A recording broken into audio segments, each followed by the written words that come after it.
Bonsoir à toutes et à tous, je suis ravie de vous retrouver en ce mardi 19 août pour votre journal du soir sur TV Vendée. On commence tout d'abord par ces nouvelles mesures de restriction d'eau en vigueur depuis hier. Le préfet de la Vendée place le secteur du Marais breton réalimenté en niveau d'alerte. Il est donc interdit d'arroser les massifs fleuris, les terrains de sport ou les cultures par aspersion de 8h à 20h. Plus d'informations sont disponibles sur le site vigio.gouv.fr. En revanche, les restrictions d'accès aux bois et aux forêts sont levées depuis hier. La baisse des températures dans les prochains jours fait redescendre le niveau de risque d'incendie faible à modéré. Le top départ était à 8h ce matin au Mont des Alouettes, aux Herbiers, pour ces 4 cyclistes membres de l'association Chrétiens dans le monde rural. Ils sont partis pour un défi de plusieurs jours à vélo jusqu'au Lioran, dans le Cantal. À leur arrivée, place au Festi Rural du 22 au 24 août, un événement consacré aux défis de la campagne et à leurs atouts. Dans le rural aujourd'hui, la question de la mobilité, c'est une vraie question, voilà, qu'il faut qu'on place, sur laquelle il y a des enjeux importants. Et donc pour se rendre au Lioran, on s'est dit, tiens, ça peut être une bonne idée que d'avoir un événement qui mette le focus sur la mobilité douce. Voilà. Donc l'idée de faire un exploit sportif pour des cyclosportifs qui vont faire 150 km tous les jours quand même. Voilà, ça crée l'événement, ça nous permet aussi de poser la caravane et puis la fresque et puis des lieux d'échange dans les villages où les gens vont s'arrêter. Voilà. C'est une évolution du monde médical qui est désormais plus accessible aux Vendéennes. Depuis le mois de janvier, le centre de procréation médicalement assistée Procréalis propose aux patientes de congeler leurs ovocytes. La loi de bioéthique de 2021 l'autorise sans indication médicale aux femmes de 29 à 37 ans. Plus besoin d'aller jusqu'à Nantes pour profiter de cette méthode pour préserver la fertilité. Alix Lanos. Alors, tes petits consentements pour la nouvelle fonction. Ouais. Dans quelques semaines, Ophélie se fera prélever ses ovocytes afin de les congeler pour pouvoir éventuellement les utiliser plus tard. À 35 ans, la jeune femme n'a en effet pas de projet d'enfant, mais sait que sa fertilité va désormais en diminuant. J'ai pas une relation de couple stable et sereine et qui me permet d'avoir un projet dans peu de temps.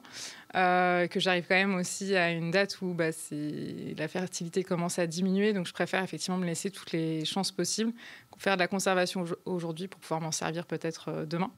Si la loi de bioéthique, qui offre la possibilité aux femmes de 29 à 37 ans de congeler leurs ovocytes sans indication médicale, date de 2021, ce n'est que depuis janvier 2025 que le centre de PMA de La Roche-sur-Yon a obtenu son autorisation de l'ARS. C'était attendu parce qu'en fait, les patientes existaient déjà, bien sûr, mais depuis 2021, elles étaient obligées de remonter, enfin de retourner sur Nantes pour toutes les démarches, en fait. Donc, que ce soit les échos de monitorage ou que ce soit les gestes d'insémination ou de ponction de FIV. Et du coup, le fait de travailler avec le Sécos de Nantes maintenant depuis janvier et que ce soit les paillettes qui, finalement, une fois qu'elles sont attribuées, voyagent et viennent dans le centre, ça facilite la vie des Vendéennes, en fait. Ophélie a déjà eu une première ponction qui n'a pas donné suffisamment d'ovocytes. Elle va donc prochainement refaire une stimulation ovarienne et subir un second prélèvement. Un geste technique plutôt simple à réaliser. C'est pas très compliqué. Ce que ça va impliquer, par contre, c'est une certaine disponibilité pendant 15 jours, 3 semaines, puisqu'elles vont avoir une stimulation ovarienne. Donc cette stimulation, ça consiste à se faire des injections tous les jours pour faire pousser les ovules. Et le geste en lui-même, souvent, se fait sous local. Et après, le sperme est congelé, les ovocytes, sont congelés le jour même. La loi stipule que les patientes ont jusqu'à l'âge de 43 ans pour utiliser ces ovocytes. Depuis janvier, une vingtaine de femmes ont déjà eu recours à la préservation sociétale de fertilité au centre Procréalis de La Roche-sur-Yon. Direction le littoral vendéen, c'est surtout là-bas que la pratique du gravel séduit de nouveaux adhérents. Si vous ne connaissez pas, le gravel, c'est un vélo à mi-chemin entre le vélo de route et le VTT. Il se pratique surtout sur les chemins caillouteux. À Saint-Gilles-Croix-de-Vie, le premier club a ouvert l'année dernière. Louise Ménori. Lunettes sur le nez, casque sur la tête, c'est parti pour une balade en gravel. Cette nouvelle discipline, à mi-chemin entre le vélo de route et le VTT, fait fureur en Vendée. À Saint-Gilles-Croix-de-Vie, une association spécialisée en gravel a ouvert ses portes il y a tout juste un an. Ça part vraiment d'un constat, c'est que de toute façon sur les chemins on croisait de plus en plus de gens justement en gravel, souvent seuls ou à deux, et voilà, on s'est dit que pourquoi pas justement fédérer tout ce petit monde. Pour faire simple, ce serait un vélo qui est justement situé entre le vélo de route et le VTT, un vélo qui permet d'être à l'aise aussi bien sur du chemin roulant que de la route, voilà, du chemin qu'on appelle type gravier, du grand chemin blanc. Avec une 60aine d'adhérents, le club en plein essor attire de nombreux profils. Pour Philippe, c'est l'occasion de se remettre en selle. Alors je me suis mis au gravel suite à un petit incident quand je faisais de la route avant, où je me suis fait peur avec une voiture qui m'a doublé un peu trop rapidement.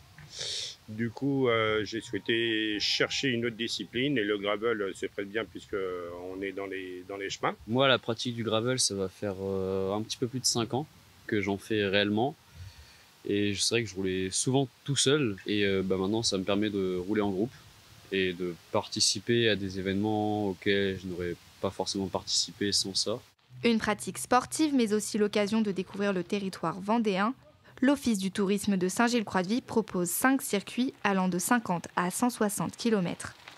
On a vraiment un territoire qui s'y prête à merveille, mais on a aussi également, grâce à une activité agricole qui est assez ancrée dans le territoire depuis longtemps, un maillage de sentiers ruraux, que ce soit des chemins de terre ou des chemins en gravier, qui nous permettent justement de pouvoir développer et promouvoir la pratique du gravel.